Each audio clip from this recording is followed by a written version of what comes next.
शनि मंदिर परिवार द्वारा भगवान खाटू श्यामनी प्राण प्रतिष्ठा पूर्वे भगवान खाटू श्यामनी भव्य शोभायात्रा काढवामां आवी।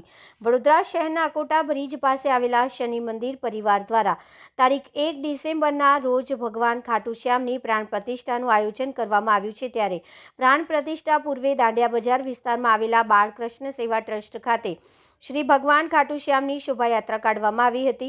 આવતીકાલે સવારે ભગવાન ખાટુ શ્યામની પ્રાણ પ્રતિષ્ઠા પૂર્વે ભગવાન ખાટુ શ્યામની શોભાયાત્રા નીકળી હતી।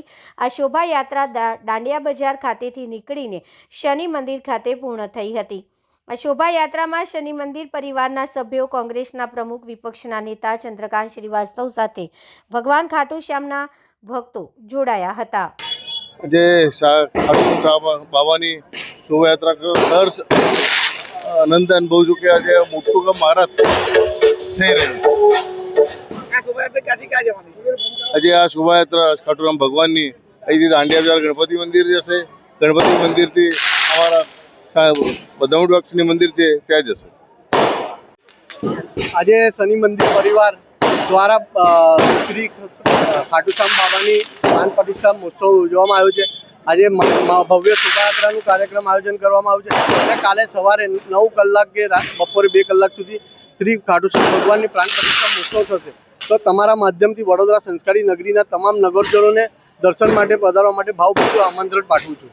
શનિ મંદિર પરિવારના મુખ્ય આગેવાન એવા અશોકભાઈ પવાર અને બાળકૃષ્ણ સેવા ટ્રસ્ટના પ્રમુખ ભાઈ શ્રી સ્વપ્નિલના માધ્યમથી જે ભગવાન શ્રી દ્વારકાધીશ કૃષ્ણ કનૈયા લાલના જે સ્વરૂપ કહેવાય એવા ભગવાન શ્રી ખાટુ શ્યામ અને એમના પ્રાણ પ્રતિષ્ઠાનો જે મહોત્સવ જે કાર્યક્રમ રાખવામાં આવ્યો છે, જેમાં પોતાની જાતને ભાગ્યશાળી સમજું કે અમને આમંત્રણ આપ્યું ને અહીંયા આરતીનો લાવો પણ મળ્યો।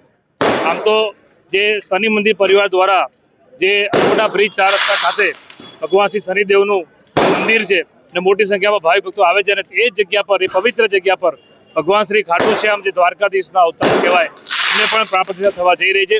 ત્યારે તમામ શહેરીજનોને ભગવાનના ખાટુ શ્યામ ભગવાનના આશીર્વાદ પણ મળશે, બધાને દર્શનનો લાવો પણ મળશે અને આવું જે ભગીરથ કાર્ય એમણે કર્યું છે, ભગવાન દ્વારકાધીશ હંમેશા એમને પ્રેરણા આપતા રહે અને આવા સેવા કાર્ય, ભગીરથ કાર્ય કરતા રહે એ શુભેચ્છા આપણે પાઠવું છું।